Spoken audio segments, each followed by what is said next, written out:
explain it.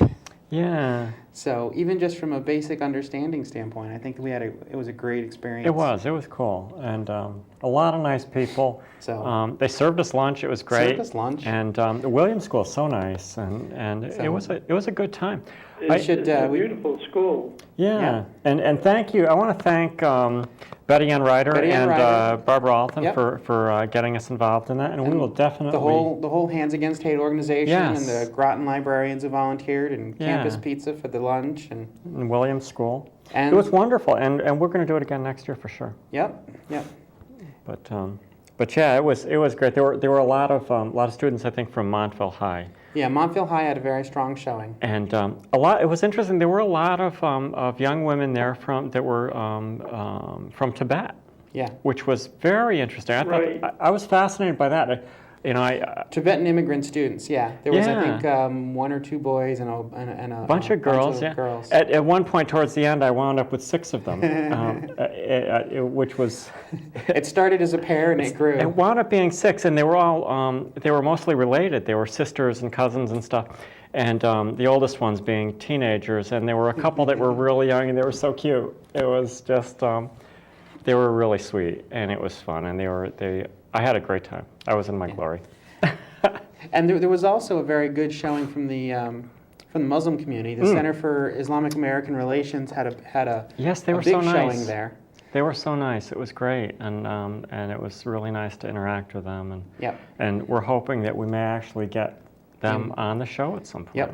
Yep. One of the imams was apparently very involved in making this happen, and we'd love to have a chance to talk to him. It was very cool. I got a chance to learn things, and it was like, wow, it was such a great experience. Yeah. So we definitely want to do that again. Yeah. Yes, it was fun. Yeah. And then the other big thing that's coming up this Saturday is the Northampton Pride event. Yep. There's the march and rally. I think it starts at 12:30, the march, and 12 o'clock starts the march. And around 12:30, 12:45, the parade should end at the Armory Square, or something like that. NoHoPride.org can get you all the details. So if you have the ability to get up to Northampton this Saturday afternoon, they're gonna have a whole bunch of entertainment and vendors, and it's gonna be a real good time. Yeah, we'll be there. We'll be there for part of the day. Yeah. Trying to do some filming. We may have a booth there. Yeah, we hopefully will have a booth, and we're going to try to film. Leslie Ann Rios is going to be performing, and we're hoping to film her. She will also be on our show soon. Yes.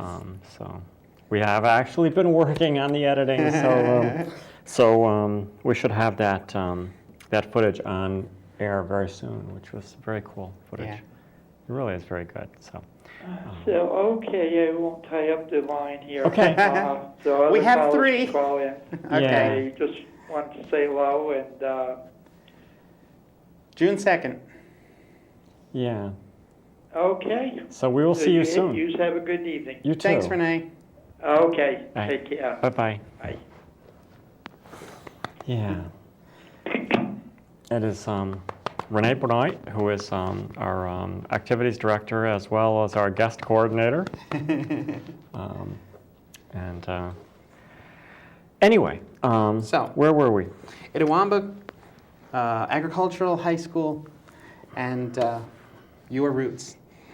Oh, my roots. Yeah, I went off on a tangent there about being a VOAG student. See, you can go to a VOAG school, and not be a VOAG. I mean, it's an agricultural school. I don't know what her interest was. Vocational Agricultural High School. Yeah, I went to one. It was just because it was the one that was within a stone's throw of my home, so that's where I went. But and I didn't even realize. I didn't even think about it. It's like, yeah, they had greenhouses and farm animals and stuff, but it never occurred to me that it didn't occur to me that other schools didn't have that. And and it was just. You had a choice. You could go to that one, or you could go to some of the other VOAG schools around, which is kind of cool. But anyway, so they really kind of messed with her on that, and that was really unfortunate. And good for her for standing up. Yes, and she seems to be taking that whole trickery in stride. Yeah. However, To pile on top of that, the Westboro Baptist Church, Yes. this is a group of people that believes the United States deserves to be destroyed for disobeying God's word. They're very vocal and vehemently homophobic, and they have no problem picketing the funerals of soldiers who died overseas, defending their right to picket the funerals of soldiers. Yeah. And they will be picketing the graduation ceremony this year at Attawamba Agricultural High School. Yeah. Now, what was it you were telling me about the yearbook? Well, that's a different person. Okay. All right. Okay. That's a different person. No, similar story, different. Similar person. Okay. story, yes. That was something you found this afternoon. Yes, this the Okay, I'm sorry. I don't the want. McMillan story. I don't want to jump ahead on you. They've said in a press release that they'll picket the graduation of the Attawamba Agricultural High School to remind the parents, teachers, and students of this nation that God said, "Thou shalt not lie with mankind as with womankind is an abomination." And the irony is she's not lying with mankind at all. Yes. And by the way, mankind, to the best of my knowledge, mankind encompasses both men and women.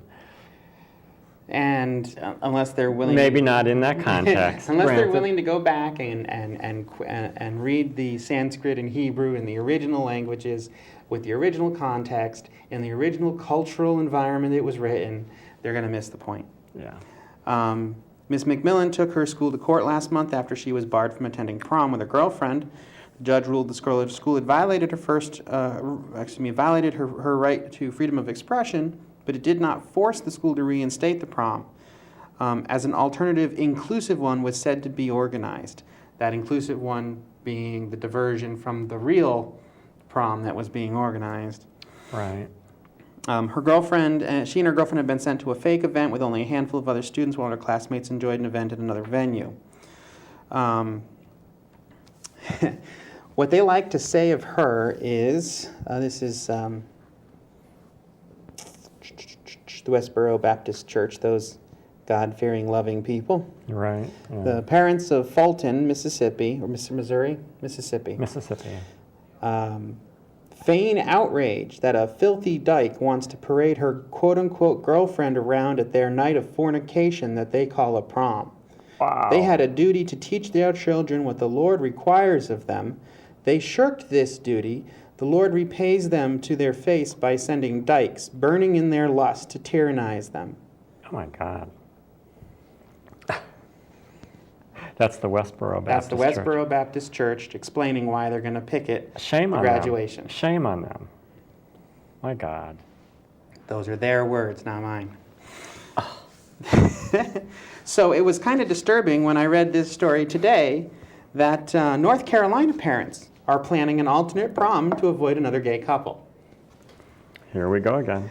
Parents at Boonville, North Carolina's Starmount High School may be planning a private prom so students can avoid attending with a gay couple.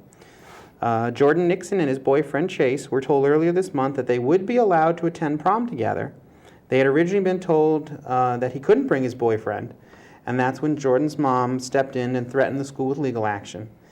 Now his mom writes that the parents at Starmount are moving ahead with plans for a separate prom so the other kids, quote, aren't exposed to Jordan and Chase's gayness. Wow. Because it might be contagious or something.